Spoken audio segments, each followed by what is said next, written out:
अस्सलामुअलैकुम। SMTV global के साथ मैं हूं आमना अनफाल। सबसे पहले शामिल करेंगे news headlines.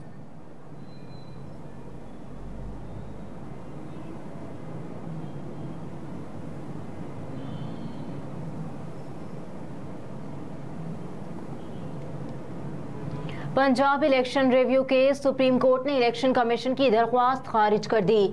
Chief justice Pakistan Umar Ata Bandial ने पंजाब इलेक्शन रिव्यू केस में रिमार्क्स दिए कि जहां आइन की खिलाफ वर्जी होगी सुप्रीम कोर्ट एक्शन लेगी। पंजाब में इंतखाबात 14 मई को कराने के फैसले के खिलाफ इलेक्शन कमीशन की नजरसानी की दरख्वास्त पर समाअत चीफ जस्टिस पाकिस्तान उमर अता बंदियाल की सरबराही में 3 रुकनी बेंच ने की। सुप्रीम कोर्ट ने इलेक्शन कमीशन की नजरसानी की दरख्वास्त खारिज की, जबकि इस दौरान चीफ जस्टिस पाकिस्तान उमर अता बंदियाल ने रिमार्क्स दिए कि जहां आइन की खिलाफ वर्जी होगी सुप्रीम कोर्ट उस पर एक्शन लेगी। जस्टिस उमर अता बंदियाल ने कहा कि इलेक्शन कमीशन के वकील को सुन लिया। कमरा अदालत में बैठे तमाम अफराद का शुक्रिया। अटॉर्नी जनरल साहब, क्या आप कुछ कहेंगे? इलेक्शन कमीशन की नजरसानी दरख्वास्त मंजूर नहीं की जा सकती। मौजूदा सूरत हाल में इलेक्शन कमीशन की दरख्वास्त खारिज की जाती है। वकील सजील स्वाति ने कहा कि इलेक्शन कमीशन के इख्तियारात में इंतखाबात की तारीख देने की हद तक इजाफा किया गया, जिस पर जस्टिस मुनीब अख्तर ने कहा कि इस सब का नजरसानी केस से ताल्लुक नहीं बनता। इलेक्शन कमीशन के वकील ने कहा कि अगले हफ्ते का वक्त दे दें ताकि दलाइल तैयार कर सकूं, जिस पर जस्टिस मुनीब अख्तर ने रिमार्क्स दिए कि जो फैसला आया वो केस खत्म हो चुका। दौरान समाअत चीफ जस्टिस पाकिस्तान ने वकील इलेक्शन कमीशन को हिदायत की कि आप अपना जवाब अभी अदालत में हमारे साथ ही पढ़ें, जिस पर इलेक्शन कमीशन के वकील ने कहा कि सेक्शन 57 और 58 में तरामीम के बाद इलेक्शन की तारीख देने का इख्तियार इलेक्शन कमीशन का है।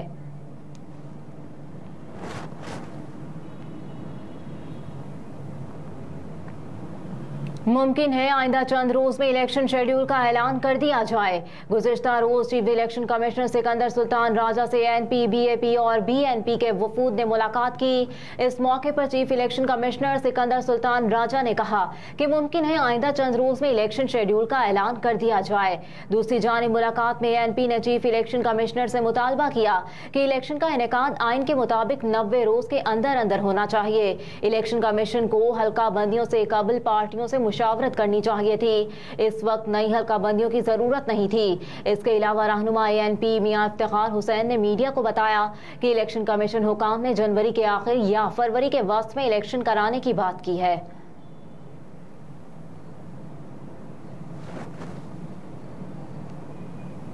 ईमान मजारी को इस्लामाबाद से बाहर ले जाने और हालिया मुकदमे में गिरफ्तार न करने के हुक्म में तौसीह कर दी गई। इस्लामाबाद हाई कोर्ट के जस्टिस मियां गुल हसन औरंगजेब ने ईमान मजारी की मुकदमात की तफसीलात फराहमी और हिफाजती जमानत की दरख्वास्त पर समाअत की, जिस सिलसिले में वजारत दाखिला के हुकाम अदालत के सामने पेश हुए। दौरान समाअत अदालत ने इस्तफसार किया कि क्या आपने ईमान मजारी के खिलाफ सूबों में दर्ज मुकदमात की तफसीलात मंगवाई हैं, जिस पर वजारत दाखिला के हुकाम ने बताया कि इस्लामाबाद में ईमान मजारी के खिलाफ एक मुकदमा दर्ज है। विफाकी हुकूमत ऐसे मामलात में सूबों को हुक्म नहीं दे सकती। हुकाम के जवाब पर जस्टिस मियां गुल हसन ने कहा कि कैसी बात कर रहे हैं, हमने सिर्फ मालूमात हासिल करने के लिए कहा है। इस दौरान अटॉर्नी जनरल ने अदालत में मौकिफ अपनाया कि ऑर्डर देर से मिला है, कुछ वक्त दिया जाए। ईमान मजारी के वकील सलमान अकरम राजा ने कहा कि हमें खदशा है अडियाला जेल के बाहर से दोबारा गिरफ्तार कर लिया जाएगा।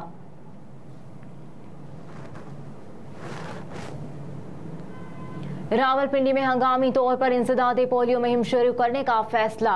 महकमा सेहत के मुताबिक 7 रोजा इंसदादी पोलियो मुहिम 4 ता 10 सितंबर तक जारी रहेगी।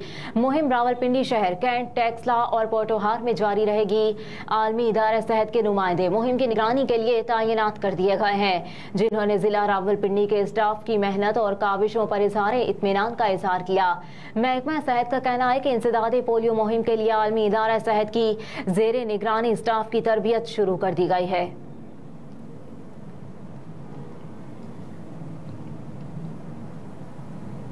तहरीक इंसाफ का अटक जेल में साइफर मुकदमे की समाअत कबूल करने से इनकार। PTI कोर कमेटी के इजलास के बाद जारी एलामिये में कहा गया है कि चेयरमैन तहरीक इंसाफ के खिलाफ अटक जेल में साइफर मुकदमे की समाअत कबूल नहीं। साबिक वज़ीर आज़म को आज़ादाना और मुनसिफाना ट्रायल से महरूम किया जा रहा है। एलामिये के मुताबिक जेल के खुफिया ट्रायल को अदालत में चैलेंज कर चुके, लिहाजा अदालत फौरी समाअत करे। एलामिये में मजीद कहा गया कि यह हकीकत है, साइफर अपनी असली हालत में आज भी दफ्तर खारजा में मौजूद है। साइफर को वफाकी काबीना ने डी क्लासिफाई किया, जिसके बाद ऑफिशियल सीक्रेट एक्ट लागू नहीं होता। तहरीक इंसाफ के वकील शुएब शाहीन ने कहा कि अब भी वक्त है, मामला ठीक करें और साइफर के सियासी इंतकाम के सिवा कुछ नहीं।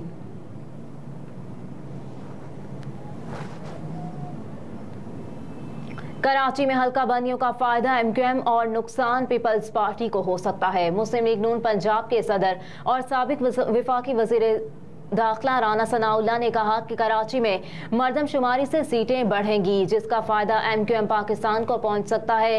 राना सनाउल्लाह ने कहा कि ये कौमी खुशकिस्मती है कि सबका मर्दमशुमारी पर इत्तेफाक राय हुआ। सबको मालूम था कि मर्दमशुमारी के बाद हल्का बंदियां हुई हैं। सियासी तौर पर अगर अब किसी को कोई और नारा ज्यादा मुनासिब लगता है तो लगाएं। मजीद कहा कि MQM को मर्दमशुमारी से मुतालिक गिला था, शायद फायदा भी उन्हीं को पहुंच रहा है, जबकि कराची में सीटें बढ़ेंगी, जिसका पीपल्स पार्टी को नुकसान का एहतमाल है। मजीद कहा कि खैबर पख्तूनख्वा में हल्का बंदियों से कुछ लोगों को फायदा हो रहा है। जिनको फायदा पहुंच रहा है वो चाहते हैं हल्का बंदियां हो, और जिनको नुकसान है वो चाहते हैं अभी ना हो। आइन और कानून का तकाजा है कि मर्दमशुमारी की मंजूरी के बाद अब हल्का बंदी होनी चाहिए।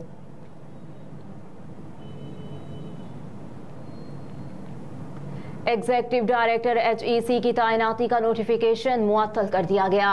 Executive director higher education commission Shaista Suhail की तैनाती के खिलाफ केस की समाअत इस्लामाबाद हाई कोर्ट के जस्टिस बाबर सत्तार की सरबराही में हुई। दौरान समाअत इस्लामाबाद हाई कोर्ट ने शाइस्ता सुहेल की तैनाती का 31 जुलाई का नोटिफिकेशन मुअत्तल करते हुए हिदायत की कि HEC आइंदा समाअत तक काम जारी रखने के लिए किसी और अफसर को तैनात कर सकता है। इस्लामाबाद हाई कोर्ट ने HEC को एग्जेक्टिव डायरेक्टर की तैनाती के लिए 14 सितंबर तक जवाब जमा कराने का हुक्म देते हुए कहा कि अदालत को बताया गया कि शाइस्ता सुहेल की बतौर एग्जेक्टिव डायरेक्टर तैनाती HEC कानून के मुताबिक नहीं।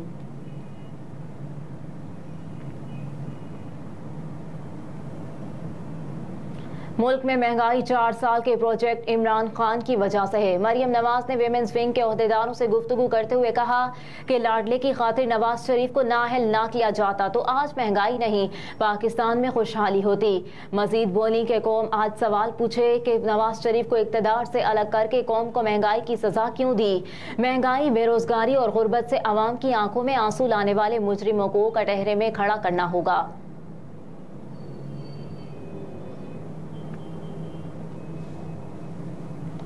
ताजरों का बिजली के बिलों में इजाफे पर मुल्क भर में शटडाउन हड़ताल का ऐलान। ऑल पाकिस्तान अंजुमन ताजरान के सदर अजमल बलोच ने हड़ताल का ऐलान किया और कहा कि बिजली के कमर्शियल बिलों में सबसे ज्यादा टैक्सेस लगाए गए। मजीद बोले कि ताजर बरादरी कल कारोबारी सरगर्मियां मुकम्मल बंद रखेगी। दूसरी जानिब बिजली के भारी बिलों के खिलाफ आज भी मुल्क के मुख्तलिफ शहरों में शहरियों ने एहतजाज किया। मुजाहिरीन ने कहीं मीटर तोड़े तो कहीं बिलों को आग लगाई। जमात इस्लामी की जानिब से भी बिजली के भारी बिलों के खिलाफ 2 सितंबर को मुल्क भर में पहिया जाम हड़ताल का ऐलान किया गया है।